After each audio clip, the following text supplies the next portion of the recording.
गरीब भोली बहू। एक गांव में उमा नाम की लड़की अपने माता पिता के साथ रहती। उमा एक भोली और संस्कारी लड़की है। वह हमेशा दूसरों की मदद करती। संजू नाम का एक लड़का उमा की सुंदरता से प्रभावित होकर उससे शादी कर लेता है। जब उमा अपने ससुराल पहुंचती है तो उमा बेटी, तुम्हारा इस घर में स्वागत है। माँ जी, उमा तो खाली हाथ ही आ गई। यह तो अपने मायके से फूटी कौड़ी तक नहीं लाई। नहीं दीदी, ऐसी बात नहीं है। मेरे माता पिता मजदूरी करते हैं। उन्होंने बहुत दिनों तक पैसे जोड़कर मुझे यह सोने के कंगन दिए। यह कंगन उनके प्रेम की निशानी है। वाह देवरानी जी, अपने लिए तो सोने के कंगन ले आई और माँ जी के लिए कुछ नहीं लाई। देखा माँ जी, इसने तो आते ही अपना रंग दिखाना शुरू कर दिया। मुझे माफ कर दीजिए माँ जी, मैं आपके लिए कुछ नहीं लाई, पर मैं आपसे वादा करती हूँ कि मैं एक अच्छी बहू बनकर दिखाऊंगी। इस तरह कुछ दिन बाद उमा की सास उमा से कहती है, उमा, मैं और मधु बाहर शॉपिंग पर जा रहे हैं। तुम तब तक घर के सारे काम करके रखना। तब वे दोनों शॉपिंग पर चले जाते हैं और उमा मन लगाकर घर के काम करने लगती है। इस तरह उमा की सास और जेठानी कोई ना कोई बहाना बनाकर उमा से घर के सारे काम करवाती। वह बेचारी अकेले ही सभी के लिए खाना बनाती और सारे घर में झाड़ू लगाती, और वे दोनों हर समय आराम करते और उमा को किसी न किसी बात पर बेवजह ताने मारते रहते। तब एक दिन उमा की जेठ जेठानी उसके कमरे में किसी काम से आए।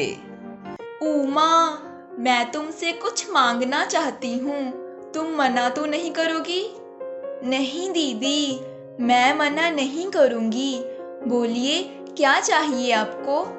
उमा, तुम्हारे जेठ जी को व्यापार करने के लिए कुछ पैसे चाहिए। क्या तुम अपने दहेज में आए वह सोने के कंगन बेचकर हमें पैसे दे सकती हो?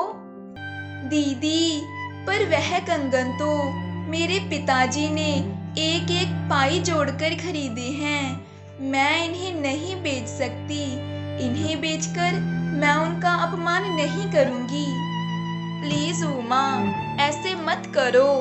हमें पैसों की बहुत जरूरत है, नहीं तो हमें बहुत बड़ा घाटा हो जाएगा। तब उमा को उन पर दया आ जाती है और वह दिल पर पत्थर रखकर वह कंगन उन्हें दे देती है। इस तरह रात हो गई।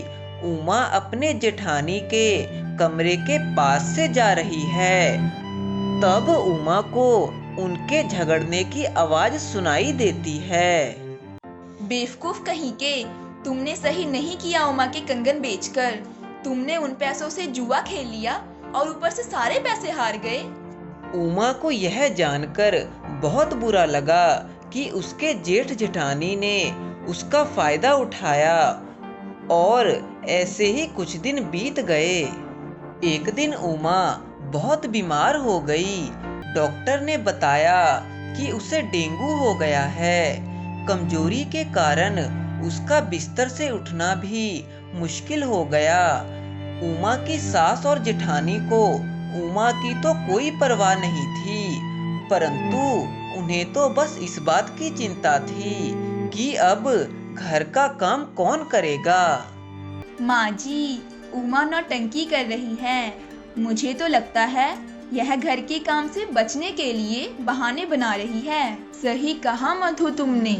चलो उमा, बिस्तर से उठकर घर के सारे काम करो। माँ जी, मैं सचमुच बहुत बीमार हूँ। मैं घर के काम नहीं कर पाऊंगी।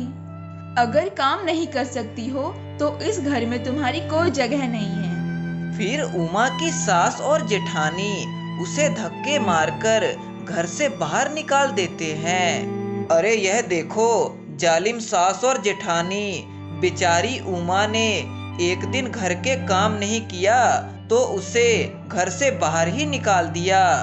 तब बेचारी उमा दुखी होकर एक पार्क में लेट जाती है। तब वहाँ महिला सशक्तिकरण एनजीओ की सदस्य उमा को इसी हालत में देखती है और उसका इलाज करवाती है। तब उमा उन्हें सारी बात बता देती है। यह सब सुनकर उसकी आंखें नम पड़ जाती हैं। बहन जी, आप हमारे साथ चलिए। आप हमारे एनजीओ में काम कर सकती हैं। हम महिलाओं की भलाई के लिए काम करते हैं। तब उमा इस एनजीओ में पूरी मेहनत से काम करने लगी। दूसरी ओर उमा के ससुराल में हड़कंप मच गया। ना तो उनके घर में खाना समय पर बनता, ना ही साफ सफाई होती। उमा की सास और जेठानी हर समय आपस में झगड़ते रहते। कुछ दिनों बाद वे दोनों उमा के पास जाते हैं। उमा, हमें माफ कर दो। हमें अपनी गलती का एहसास हो गया है। प्लीज तुम घर वापस आ जाओ। तुम्हारे बिना हमारा घर नर्क बन गया है। नहीं माँ जी, अब मैं आपके साथ नहीं जाऊंगी। आपने बीमारी की हालत में मुझे घर से बाहर निकाल दिया था। मैं तो आप लोगों पर दया करके सारे काम कर देती थी, पर आप लोगों ने मेरी अच्छाई का फायदा उठाया। अब मैं यहीं एनजीओ में रहूंगी और सभी जरूरतमंद महिलाओं की मदद करूंगी। तब वे दोनों शर्मिंदा होकर वहां से चले जाते हैं। उमा अपना सारा जीवन महिलाओं की भलाई के लिए समर्पित कर देती है।